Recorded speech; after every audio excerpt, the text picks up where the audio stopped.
अब लोग पूछते हैं कि आपकी अदालत शुरू कैसे हुआ।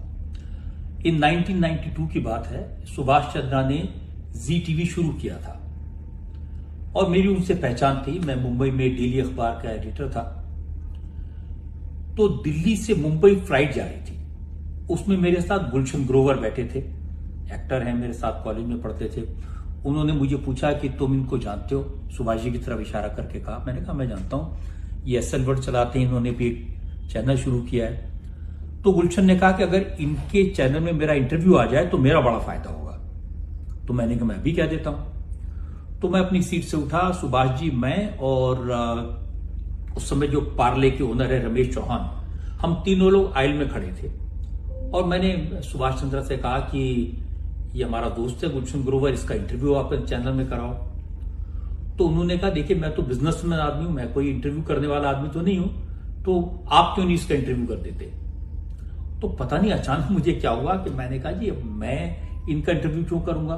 और दो आदमी बैठ के आपस में बातें कर रहे हैं, इंटरव्यू कर रहे हैं, तो कौन उस पर ध्यान देगा, कौन सुनेगा? तो रमेश चौहान ने कहा फिर क्या होना चाहिए? तो मैंने कहा देखिए जो लोग सेलिब्रिटीज हैं, स्टार्स हैं, पॉलिटिशियंस हैं, नेता हैं, इनको बुलाओ, एक कटघरे में बिठाओ, सामने जनता हो, इन पर इल्जाम लगाओ, इनसे सफाई मांगो, इनकी अकाउंटेबिलिटी लो। तो मैं बहुत देर बोलता रहा। फिर अनाउंसमेंट हो गया कि प्लीज टेक योर सीट्स। हम अपनी सीटों पर बैठ गए, फ्लाइट लैंड हो गई, बात खत्म हो गई।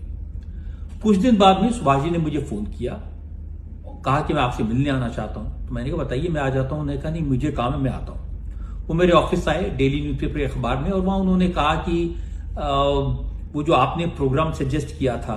तो मैंने कहा जी कौन सा प्रोग्राम? कहते उन्होंने कहा कि वो जो आपने कहा था वो अदालत का। तो मैंने कहा सुभाष जी वो तो मैं तो वैसे ही बोल रहा था, ये हवाबाजी थी, छोड़िए, मुझे कोई प्रोग्राम का आइडिया नहीं था वो। तो मैंने वैसे ही कह दिया था। और कौन कटघरे में आएगा, कौन बैठेगा, कौन जवाब देगा? उन्होंने कहा नहीं आप सोचिए। फिर 3-4 दिन बाद फिर उन्होंने मुझे फोन किया। तो मैंने कहा मैं आपके पास आता हूं। और मैं उनके पास गया। मैंने कहा देखिए आई एम वेरी सॉरी, मैंने ये सब हवाबाजी कर दी थी, ऐसे कोई प्रोग्राम नहीं होता, कौन आएगा, कटघरे में बैठेगा, कौन? तो वो इंसिस्ट करते रहे। कुछ दिन बाद उन्होंने अपने जो क्रिएटिव डायरेक्टर्स थे उन दो लोगों को, कमलेश पांडे, करुणा समतानी, इनको मेरे पास भेजा। इन दोनों ने मुझे कन्विंस किया कि ये प्रोग्राम कर सकते हैं, आप ही कर सकते हैं। मैंने उन्हें कहा कि मैंने कभी टीवी कोई प्रोग्राम नहीं किया, तो मैं इसके बारे में कुछ जानता भी नहीं हूं। तो उन्होंने कहा नहीं हम मदद करेंगे, डायरेक्टर लाएंगे, सेट लगाएंगे, ये सब करेंगे। फिर यह तय हुआ कि हम कोशिश करते हैं प्रोग्राम रिकॉर्ड करने की, अगर अच्छा हुआ तो टेलीकास्ट करेंगे, नहीं अच्छा हुआ तो उसको जंग करेंगे। और मैंने को यह भी कहा भाई सारा रिकॉर्डिंग का खर्चा आपका होगा, मेरे पास तो रिसोर्स नहीं है। इस तरह से आपकी अदालत शुरू हुआ। 12 फरवरी 1993 को पहला शो रिकॉर्ड हुआ लालू यादव के साथ, और उसके बाद तो फिर जो हुआ वो एक इतिहास है।